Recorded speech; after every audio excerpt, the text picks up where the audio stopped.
बज़्म शम्स के जिम्मेदारान ने अपने बानी और सरपरस्त मरहूम डॉक्टर मेराज साहिल की याद में मुशायरे की मेज सजाई। मशहूर रुबाई को डॉक्टर संजय मिश्रा शौक़ ने फरीज़ाए सदारत अंजाम देते हुए कहा, डॉक्टर मेराज साहिल साहब हर मुशायरे के बाद दूसरे मुशायरे के लिए सरगर्म हो जाया करते थे। हर छोटे बड़े शायर को फर्दन फर्दन दावत देते रहते और अपने इस अमल से कभी किसी हाल में नहीं थकते। यही वो रविश थी कि जो बज़्म शम्स के प्रोग्रामों को कामयाबी से हमकिनार करती थी। आज वो नहीं हैं तो उनके फर्जंदगान अपनी तगदो से शेर व शायरी का खूबसूरत माहौल बनाए हुए हैं, जिसके लिए उनकी भी तारीफ व तहसीन लाजिम है। इस मौके पर हुए मुज़ाकरा में डॉक्टर संजय मिश्रा शौक़, परवेज़ मलिकज़ादा और M.A. हसीब एडवोकेट ने हिस्सा लिया। निजामत गोकुल हिंदुस्तानी ने की। पेश है learn online with Faizan Khan की खुसूसी रिपोर्ट। पहले दिन से डॉक्टर मेराज साहिल साहब से जुड़ गया था और उनसे ताल्लुक बहुत रहा है, तो मैं काफी कुछ ऐसी बातें भी बयान करता जो दूसरों को मैसर नहीं है। बहरहाल कहना तो ये भी है कि मैंने लखनऊ में बहुत बड़े बड़े आसमानों को खाक का पैबंद होते देखा, लेकिन उनकी अब याद भी क्या, उनके नाम भी नहीं मालूम है लोगों को। कुछ लोगों ने द्वारिका प्रसाद उफुक की किताबें छापी और उनका कलाम मंजर आम पे आ गया, वरना लोगों को मालूम ही नहीं होता। 42 वर्ष में वो मर गए और जोश से बड़े शायर थे वो। तो आप सोच लीजिए, हर सिंध में उन्होंने कहा, भटनागर साहब, मेराज साहिल, डॉक्टर मेराज साहिल साहब एक इंसान नहीं, एक शायर नहीं, एक तहरीक थे। वो जब भी मिलते थे, 14 को मुशायरा है, फला जगह रखा है, आना है, ये कह लेना, देखो मिश्रा ये है, 3-4 बार वो ये जरूर कहते थे। और छोटा हो बड़ा हो, दिल्ली का, लखनऊ का, मुंबई का हो, कोई भी किसी तरह का आदमी हो, देखो आना है। और वो दौर भी ऐसा था कि जिसमें असातिज़ा भी आते थे और मुक्तदी भी आते थे। यानी मैंने पढ़ा है, एक बार 60वें नंबर पर एक बार पर्ची से पढ़ाया गया, तो मेरा सबसे आखिर में, पता नहीं सिफली का अमल कि वो 60वें नंबर पे मेरा पढ़ाया। बहरहाल तो रहमत साहब उस समय, रहमत को होना चाहिए था यहाँ, रहमत साहब उस समय निजामत करते थे, बड़ी कड़ाकेदार निजामत होती थी। डॉक्टर मेराज साहिल शायरी तो वो करते ही थे, शायर बनाते भी थे। कई ऐसे लोग भी मैंने देखे हैं कि जो उनके यहाँ उनसे जुड़ के और दूसरी तीसरी नशिस्त में शेर कहने लगते थे। बड़े बड़े असातिज़ा थे, सईद अख्तर निज़ामी साहब, मेरे उस्ताद नसीम अख्तर साहब, और काफी लोग, बाराबंकी से भी बहुत से लोग आते थे। उस्मान मीनाई जैसे आज यहाँ तशरीफ लाए और उन्होंने अपनी वफादारी का नमूना पेश किया। वरना आजकल के दौर में लोग अगर ज़्यादा राह ना हो तो 2 कदम चलना भी उनका मुहाल है। वफादारी हमारे हिंदुस्तान के जो कल्चर में रची बसी है और वही हमें और आप सबको जोड़े हुए है। कहना तो बहुत कुछ था। मेरी पहली मुलाकात डॉक्टर मेराज साहिल साहब से, मेरा पहला मुशायरा जो जोश की याद में पढ़ा गया था मलिहाबाद में, उसमें हुई और 2:30 बजे रात में मेरा नंबर आया था और एक गुस्से के ढेर पे मैं बैठा हुआ था। जो मैंने शेर पढ़ा कि पढ़ रहा हूँ तुम्हारे चेहरे को, मुफलिसी में कोई किताब कहाँ।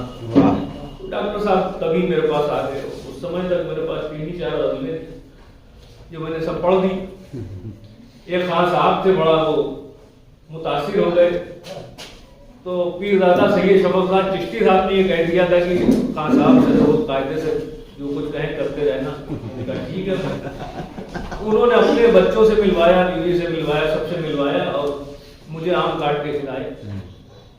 मतलब पूरी रात हो गई, सुबह हो गई, दोपहर हो गई, मैंने कहा आप जाएं, वो आम खिला रहे हैं, मैं खा रहा हूं। कभी कभी ये भी हो जाता है। लेकिन मेराज साहिब साहब ने लखनऊ के मुख्तलिफ इलाकों में प्रोग्राम किए और कई बार वो मुझे फोन भी करते थे। मैं जब बाहर रहता था तो मुझे फोन भी करते थे और मैंने उनसे ये हमेशा ये कहा कि अगर कभी जरूरत हो, आपको कहीं जगह ना मिले या किसी तरह प्रोग्राम में कोई अड़चन हो तो मैं हाजिर हूँ। मैं प्रोग्राम कहीं जहाँ कहेंगे आप वहां कर दूंगा। एक बार बशीर फारूकी साहब ने नातिया मुशायरे की निजामत मुझे दे दी, तो उसमें डॉक्टर मेरा साहिल साहब भी मौजूद थे।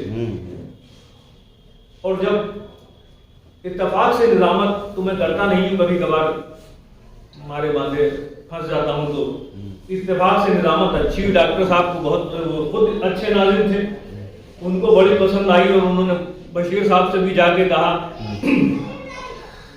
उसमें एक साहब है, यहाँ आए नहीं है, कमाल नाम है उनका।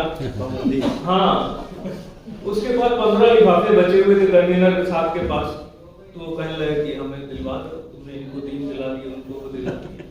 मैंने कहा भाई देख लीजिए इनको। तो कहने लगे बशीर साहब कहीं मुझसे मांग रहे हैं, बशीर साहब के घर जाके दे दूंगा मैं। तो कभी कभी इस तरह के मज़ाक़ खेज लोग भी सामने आ जाते हैं, लेकिन साबित कदम जो लोग नहीं होते हैं मंजिल कभी उनको नहीं है, ये भी तय है। डॉक्टर मिराज साहब अपने पॉइंट पे, अपने मौक़िफ़ पे वो अडिग थे।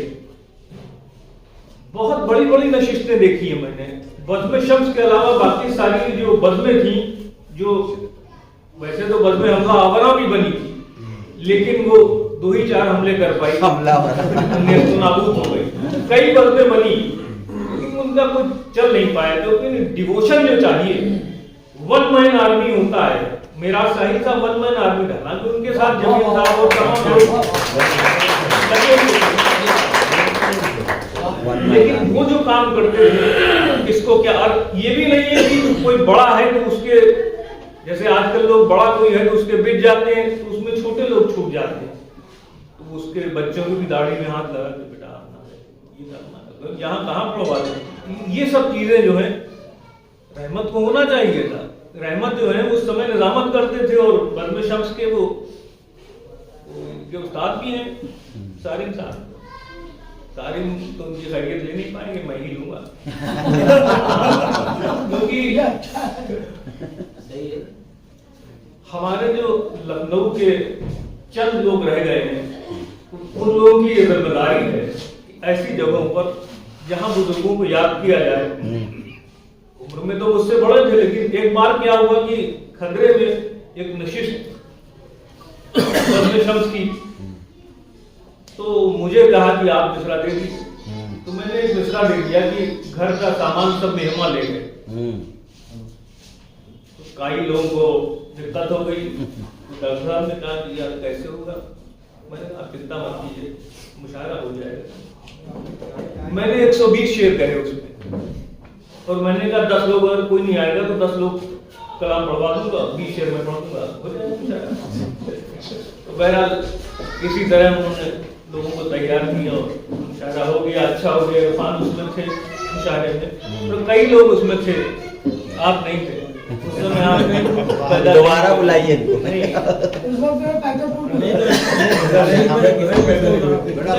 उस समय ये थे नहीं, अगर ये होते तो मुशायरे में जरूर होते।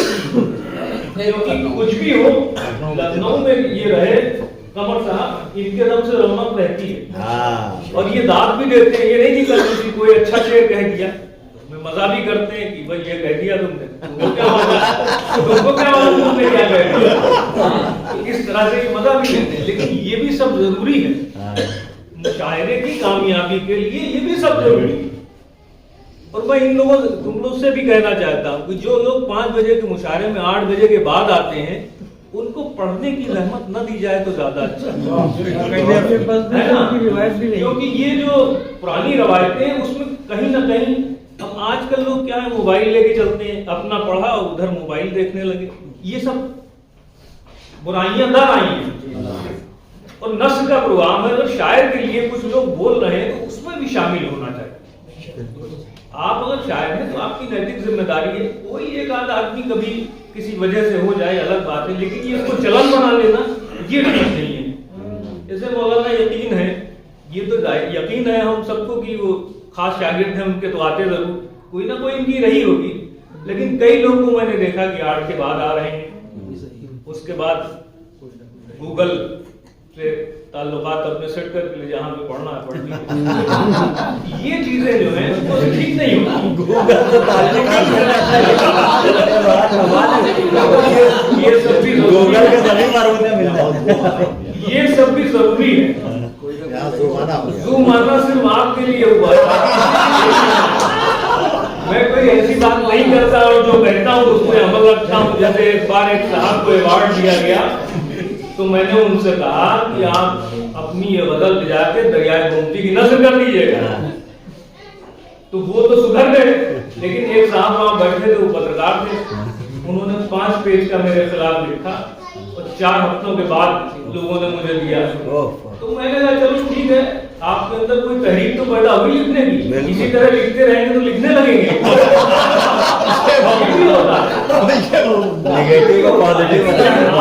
नहीं, पहले तो आदमी गलत ही लिखता है, उसके बाद सही लिखता है। मेरा साहिब साहब ने भी हमेशा ये कहा, कहो आज नहीं तो कल अच्छे से कहने लोग। ये अपना माल होता है तो बाजार में अगर थोड़ा बहुत चलता है तो भी मजा आता है, और वो जो मजा है उसको पैसे से खरीदा नहीं जाता। अच्छा शेर कह के जो आनंद आता है, जब मैं तो बस में शौक में जाके ये देखता था कि अच्छे शेर पे कौन लोग चुप रहते हैं। तो मुझे ये पता चल जाता था कि आउटसोर्सिंग से काम चल रहा है। किनका जो लोग अच्छे शेर पे दाद नहीं देते वो या तो शेर का मजा नहीं ले पाते या वो जानते नहीं कि शायरी क्या है। पिछले दिनों एक तकरीर मुझे करना थी इमाम हुसैन साहब पे, तो एक प्रोफेसर साहब उन्होंने इंसाइक्लोपीडिया मुझे दे दिया। मैंने पढ़ा, मेरा दिमाग खराब हो गया। इंसाइक्लोपीडिया पढ़ के तकरीर नहीं की जा सकती, ये मुझे मालूम हो गया। मैंने तकरीर की वहां तो 25 मिनट का टाइम था, मैंने 45 मिनट तकरीर की। इस पे भी लोग और कह रहे थे, लेकिन मैंने कहा कि पेमेंट उतना ही होना है। ये सब चीजें चलती रही। बहरहाल मैं बोलना चाहता था लेकिन कुछ बना नहीं मामला, बोल नहीं पाया। क्योंकि देखिए ऐसा होता है कि हम अगर अपने कबीले से, अपने लोगों से अगर न रखें, उम्मीद न रखें तो कैसे न रखें। भाई गाने वाला है, एक आता है, पूरी पब्लिक आ जाती है, वही गाना जो 20 लोग गा चुके हैं, वही मोहम्मद रफी का गाना हमने सुना, उसके बाद कोई वैसा गा पाए नहीं गा पाए, लेकिन उसको सुनने भी लोग जाते हैं। लेकिन हमारे यहाँ जो लोग हैं वो कम आते हैं, इनको भी आना चाहिए। और ये तबलीग हमें आपको सबको करना चाहिए कि ऐसे बुजुर्ग जिन्होंने अपनी जिंदगी को खपा दिया है, उनकी याद में अगर कोई जलसा किया जाए उसमें सब लोग आए। मैं शब्द आपने कहा कि मैंने आपको अपना वक्त दे दिया, इन्होंने 2-3 कथे पढ़े, इनको वहीं पे पढ़वाना चाहिए था ज्यादा। बाद में बैठे बैठे सब हवा निकल जाती है, मतलब उम्मीद टूट जाती है और थक जाता है आदमी। अच्छा ये रहा कि आप सब आए और आज जो गजल इन्होंने सुनाई, हमारे भाई हैं डॉक्टर साहब, इन्होंने जो गजल सुनाई है काफी लोग उसके काफिले ही नहीं ढूंढ पाते। अरबे रबी तो दूसरी बात, बहुत मुबारकबाद। और हमारे अशर अली साहब से मैं ये कहना चाहता हूँ कि अब इस गजल को आप सुनाना बंद कर दीजिए। 30 साल पहले ये गजल सुनी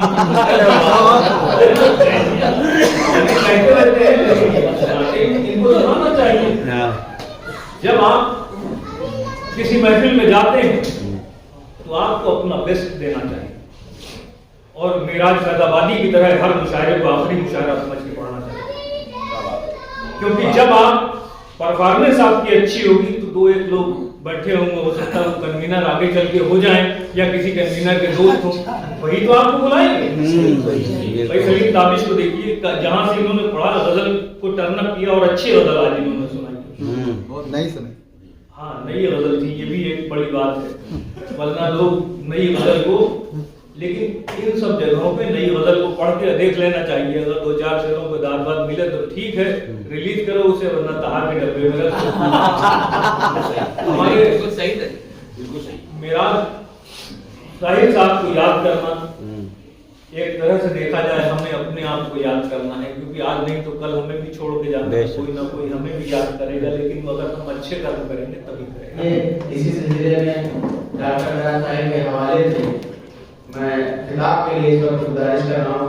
परवेज मलिकज़ादा साहब थे, प्रोफेसर डॉक्टर मलिकज़ादा मंसूर अहमद के इंचार्ज के साथ कि दरिया के तलातुम से तो बच सकती है कश्ती, दरिया के तलातुम से तो बच सकती है कश्ती, कश्ती के तलातुम में तो साहिल न मिलेगा।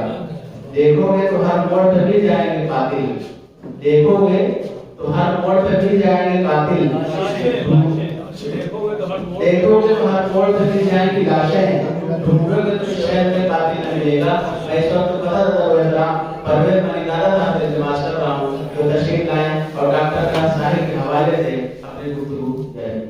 संजय विशाल साहब, हसीब साहब, हजरात, बहुत अहम लोग हैं। मैं चाह रहा हूँ कि नाम में लेके वक्त को तय किया जाए। साथियों, मुझसे ये कहा जा रहा है कि मैं डॉक्टर मेराज साहिल साहब के बारे में अपने तासुरात का इजहार करूँ। डॉक्टर मेराज साहिल साहब को वाकई मैंने देखा भी, अपने घर पे भी देखा, यानी वो मेरे मरहूम वालिद से मिलने आते थे, या मेरे वालिद भी अक्सर जब मेराज साहिल साहब बुलाते थे उन प्रोग्राम्स में जाते थे। हजरत देखिए, लखनऊ शहर जो है, यहाँ ये बड़ा प्रोपेगेंडे का शहर भी है कि लोग काम कम करते हैं और जिक्र बहुत करते हैं, और उसका प्रोपेगेंडा इतना करते हैं कि लगता है कि उनसे ज़्यादा उर्दू की खिदमत कोई कर ही नहीं रहा। हालांकि वो बहुत सारे, उसमें एक बड़ा ग्रुप ऐसा है कि वो सिर्फ जो है उर्दू से फायदा होता है। लेकिन मेराज साहिल साहब की शख्सियत ऐसी थी, मैं ये कह सकता हूँ डॉक्टर मेराज साहिल साहब की, कि वाकई वो, और उसका सबूत आप देखिए, बाहर तो उन्होंने अपने कितने शागिर्द लखनऊ वालों को दिए, इसकी तो कोई गिनती नहीं कर सकता है, एक बहुत बड़ी तादाद है। लेकिन अपने घर में उर्दू की जो शम्मा जलाई और उसकी रोशनी आए, आपने देखा ये तीसरी नस्ल कि वो छोटे छोटे बच्चे जिस तरह से उन्होंने नात और हमद सुनाई है, जिस कॉन्फिडेंस के साथ, तो ये भी वो बुजुर्गों की मेहनत रहती है और वो तरबियत रहती है, जिसको हम लोगों ने आज देखा कि किस तरह से उन्होंने अपने घर में भी, और उनके साहबजादगान, उनमें ये तो मेरे दोस्त हैं, बेतकल्लुफ दोस्त हैं, और अबरार साहब जो हैं, बड़ी मोहब्बत, मुझे पिछले साल भी उन्होंने इन्वाइट किया था, अक्सर याद करते हैं, लेकिन कुछ मजबूरियाँ थी कि मैं नहीं आ पाया इस बार। तो मुझे वाकई बहुत अच्छा ये लगता है। देखिए, लखनऊ में ये कहा जाता है गुलिस्तान लखनऊ की जो अहमियत मैं ये समझता हूँ कि आज से 200 साल पहले रही होगी, वो ही आज भी है। आज भी लखनऊ का शहर हर जगह पहचान दिया जाता है, और लखनऊ का शहर जो है उसके बारे में ये दावे के साथ कहा जा सकता है कि फन की कोई भी गलती उसके यहाँ नहीं पाई जाती है। यानी वो नशिस्तें, वो तरकीब नशिस्तें जो बज़्म शम्स के जरिए बरस से चल रही है, या दूसरी जो तंजीमें हैं, वो मैं तो समझता हूँ कि एक दर्सगाह है। कोई अगर नया शायर है, उसने शुरू किया है, उसकी स्टार्टिंग है, और वो इन नशिस्तों में जाने लगे, तो वहाँ जो उस्ताद छोरा हैं वो उसकी ऐसी तरबियत कर देते हैं, वो छोटी छोटी गलतियाँ जो आप लोग जानते हैं, भाई मैं तो शायर नहीं हूँ, टेक्निकली जो सब मामला होते हैं उसको दुरुस्त कर देते हैं। तो लखनऊ वाकई इस मामले में अगर आप देखिए कि पिछला 50 साल जो है लखनऊ में, वो मैं समझता हूँ कि अगर कोई भी अदबी तारीख लिखी जाएगी और लिखी गई भी है, तो उसमें बज़्म शम्स जदीद और डॉक्टर मेराज साहिल, इनके जिक्र के बगैर जो है वो तारीख, लखनऊ की अदबी तारीख मैं समझता हूँ कि वो मुकम्मल नहीं हो सकती है। इसलिए डॉक्टर मेराज साहिल का जो वर्क है, मैं तो ये समझता हूँ कि ये तो एक रिसर्च का वर्क होना चाहिए, एक मौजू होना चाहिए कि बज़्म शम्स या डॉक्टर मेराज साहिल इनका जो कंट्रीब्यूशन है उर्दू अदब में और उसमें भी PhD होना चाहिए और इस बात को उठाना चाहिए। आप तो खैर उर्दू पढ़ाते हो, उर्दू के उस्ताद हैं, कि लखनऊ में बहुत सारी यूनिवर्सिटी है, वो सिनाप्सिस ऐसी बनाई जाए कि ये PhD का वर्क है और यकीनन बहुत ही, मैं ये कह सकता हूँ कि बहुत अच्छी PhD होगी अगर कोई अच्छा स्टूडेंट्स को करेगा। इसलिए ये पूरी तारीख है पिछले 50 साल की। तो दबिस्तान लखनऊ मैं समझता हूँ कि डॉक्टर मेराज साहिल को कभी नहीं भुला पाएगा। उस जाती तौर पे मुझसे भी मुझे बहुत मोहब्बतें उनकी मिली, मुझे हमेशा भतीजा कह के उन्होंने मुखातिब किया।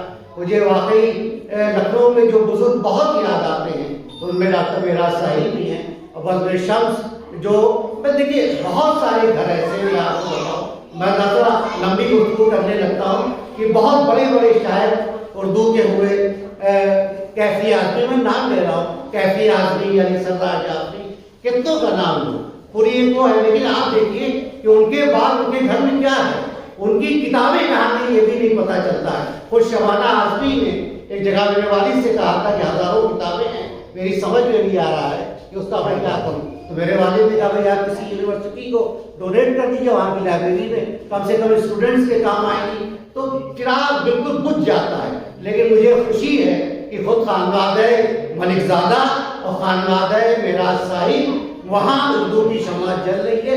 मैं नहीं कहता हूँ कि लेकिन हम लोग कम से कम कुछ ना कुछ तो कर रहे हैं, कम से कम हम उस असासे को बचाए तो हुए हैं, उस विरासत को बचाए तो हुए हैं। तो मैं बहुत मुबारकबाद देता हूँ अबराज सालिम साहब को, असार भाई को, कि इस तरह के प्रोग्राम वो लगातार करते रहते हैं। लेकिन मैं आ ना रहूँ, लेकिन वो बात है वह बाखबर तो रहता हूँ। बार रात में मुस्तकिल आपके यहाँ की नशिस्तों की खबरें आती हैं, लोग पढ़ रहे हैं, तो बहुत खुशी होती है कि अब लखनऊ जिसके बारे में कहा जाता है कि साहब वो तहजीब जो शरद के ज़माने में थी, जो अनीस के ज़माने में थी, जो मीर के ज़माने में, वक्त तो बदलता है और वक्त बदलना भी चाहिए, ज़माना बहुत तेज़ी से बढ़ता है। लेकिन उसके बावजूद भी लखनऊ का भी ऐसा है कि वहाँ उर्दू दिखाई दे रही है, उर्दू सुनाई दे रही है, उर्दू लोग पढ़ रहे हैं और मेरे ख्याल से यही सबसे बड़ी बात है। बहुत शुक्रिया।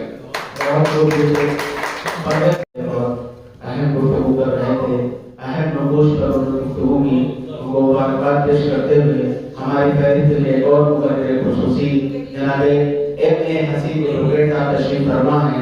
मैं इस शेर के साथ इस्तकबाल कर रहा हूँ कि वही लोग रहते हैं खामोश अख्तर, वही लोग रहते हैं खामोश अख्तर जमाने में जिनके हुनर बोलते हैं। इस शेर के साथ इस्तकबाल कर रहा हूँ जनाब M.A. हसीब एडवोकेट साहब से, जो तशरीफ लाए और डॉक्टर मेराज साहिल की शख्सियत पर रोशनी डालें। और पिछले 3-4 साल लखनऊ शेर अदब पर बहुत गर्म हुए।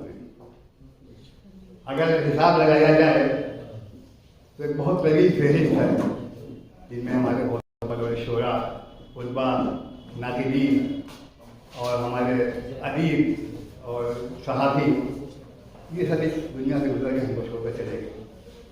और ऐसा लगता है कि कारवां से कैसे कैसे लोग रुखसत हो गए, कारवां से कैसे कैसे लोग रुखसत हो गए। कुछ फरिश्ते चल रहे थे जैसे इंसानों के साथ, ये सब हमारे बीच चले गए। ये बातें फरिश्ते थे, अदब के फरिश्ते थे, उर्दू शादी के फरिश्ते थे, उर्दू तनकीद के फरिश्ते थे, उर्दू सहाफ़त के फरिश्ते थे। इनकी जुदाई जो है वो बहुत गहरा गुजर रही है उर्दू अदब के ऊपर भी और हम लोगों के ऊपर भी। मैं हमेशा ये कहा करता हूँ कि अगर किसी अदीब, शायर या किसी बड़े शख्स के बारे में ज़्यादा जानना हो तो उसके मरने का इंतजार कीजिए। जब वो मर जाएगा तो उसके आदमी जज्बा होगा और उसके बारे में लोग बोलेंगे, बताएंगे और आपके इल्म में हमारे में इजाफा होगा। तो हम मुर्दा परस्ती का इल्ज़ाम जो है सर पर लिए हुए। लेकिन एक बहुत अच्छी बात अभी शुरू हुई है, एक मैनेजमेंट आया है हम हमारे शायरों में और रीमों में और तंजीम के सरबराहों में कि अब वो जो लोग हैं हमारी ज़िंदगी में, हमारे बीच में और अपने कलाम से, अपने अदब से और अब उर्दू अदब को जो है वो मालदार कर रहे हैं, अब उनके भी जो है उनका वो किया जा रहा है, इस्तकबाल किया जा रहा है, उनको अहवाल किया जा रहा है। एक अच्छी बात है और इस सिलसिले को बाकी रहना चाहिए। जहाँ तक डॉक्टर मेराज साहिल का सवाल है, वो हमारे बड़े भाई भी ऐसे लगते थे और एक जौहर फाउंडेशन में हम लोग बैठते थे अक्सर 2-3 घंटे, बहुत हंसी मजाक दुरुस्त आदमी थे हमारे मिराज साहिब साहब, और खूब मजाक हुआ करता था। डॉक्टर मिराज साहिब साहब वो आपका वैसे टांडी साहब से बहुत ज़्यादा हंसी मजाक होती थी। वकील सिद्दीकी साहब होते थे, हम लोग 4-6 लोग बैठते थे और बहुत अच्छा लगता था। और वो भी उर्दू अदब की तारीख का हिस्सा बन गया है। वहाँ जो बैठकें होती थी, वहाँ जो इल्मी बहस होती थी, वायदे होते थे, वो भी उर्दू अदब की तारीख का वो भी हिस्सा बन गया। डॉक्टर मिराज साहिब साहब एक इंतहाई खुशदिल, खुशमिजाज, खुशरवा इंसान थे।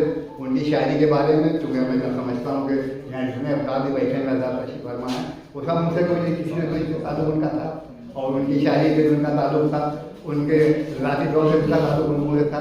तो उनके बारे में हम आपको कुछ बताएं, बल्कि हम तो आपसे कुछ सीखना चाहेंगे, तो हमको नहीं मालूम, वहाँ नहीं हमको मालूम, ज़्यादा आप लोग सब उनके बारे में जानते हैं। लेकिन मैं जो उन्होंने असासा छोड़ा, जो विरासत छोड़ी, इसके ऊपर अभी परवेज भाई ने इशारा किया कि बहुत से नामी ग्रामीण लोग दुनिया से चले गए, मगर उसके बाद कोई नाम देवा उनका नहीं रहा। अगर एक वकील जो होता है उसके पास या की सैकड़ों किताबें होती हैं, पूरी अलमारी भरी होती है, हाथ भरा होता है, लेकिन अगर उसका बेटा वकील नहीं है तो सारी किताबें रखती है दिशा। उसी तरह से कोई शायर, कोई अदीब, कोई नक़ाश, कोई सहाफ़ी, अगर उसने अपने बच्चों को तरबियत नहीं दी है और उनके बच्चों ने अपने बच्चों को तरबियत नहीं दी है, तो वो भी तमाम असासा जो है वो रत्ती के भाव दिखता है, उसकी कोई अहमियत वैसी नहीं होती। लेकिन जैसा कि हम परवेज भाई यहाँ बैठे हुए हैं, मरीज़ साहब ने भी जो असासा छोड़ा, उनके वर्षा से उनके जो साहिबजादगान हैं उन्होंने उसकी हिफाजत की है।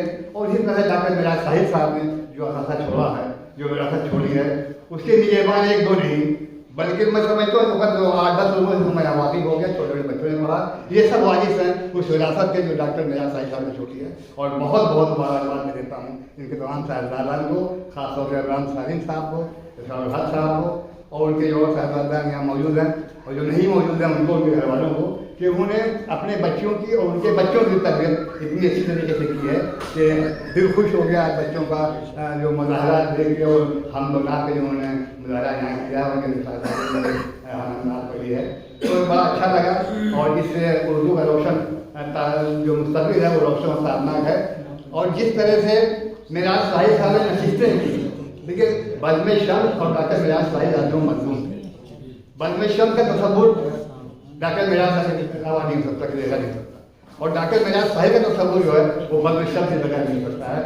ज़्यादा जो बज़्म शम्स है उसको भी हम सबको जिंदा रखना है, उसके लिए भी आज की नशिस्त हो रही है, अच्छा प्रोग्राम हो रहा है। और बज़्म डॉक्टर मिराज साहिब जो अभी उनके साहिबजादे ने कायम की है, उसको भी आगे बढ़ाना है।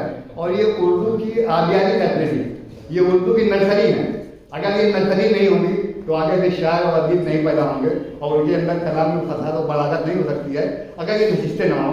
तो मैंने हमेशा नशिस्तों के में भी तकरीरों में कहा है कि नशिस्तें जो है उर्दू शायरी के लिए नर्सरी काम करती हैं, और इनसे आगे तक के बड़े शायर पैदा होते हैं। मैं कितने लोगों का नाम जानता हूँ, कुछ यहाँ मौजूद नहीं मौजूद हैं, जिन्होंने उन नशिस्तों से फ़ायदा उठाया, और आज वो अल्हम्दुलिल्लाह बड़े शायर की वजह से लखनऊ का नाम रोशन कर रहे हैं, बाहर भी जा रहे हैं, और लखनऊ के गैर मुकामी और हिंदुस्तान के बाहर भी उनके प्रोग्राम हो रहे हैं। ये मिराज साहिब साहब की बज़्म शम्स और डॉक्टर मिराज साहिब साहब का कारनामा है, जो आज से बड़ा सा याद रखा जाएगा, और इसको भूलना हमें मुमकिन नहीं है। लिहाजा मैं फिर मुबारकबाद देता हूँ उनके तमाम साहिबजादान को, खुशी तौर से अब्बास साहिब को और डॉक्टर सरवर साहब को, कि इन्होंने जो ये काम किया है और याद में प्रोग्राम कर रहे हैं। अल्लाह ताला इनको हिदायत खैर दे, और हमारे डॉक्टर मिराज साहिब साहब जो है वो अल्लाह ताला काम अदा फरमाए, उनको बेहतर दोनों फरमाए, वो आपको दामान अपने तासुरात का इजहार कर रहे थे। आज का ये खूबसूरत प्रोग्राम पर शम्स जदीद की जानिब से मुनाकिद हो रहा है, जो चौथा सालाना मुज़ाकरा और मुशायरा, जिनका एक हिस्सा मुज़ाकरा जो इख्तिताम के करीब पहुंच रहा है। लर्न ऑनलाइन की जानिब से आपसे बस इतनी इल्तिजा है कि हमारे इस प्रोग्राम को लाइक, शेयर और सब्सक्राइब ज़रूर करें। साथ ही बेल आइकन दबाना ना भूलें, जिससे हमारी हर वीडियो आप तक अपलोड होने के साथ ही पहुंच सके। शुक्रिया।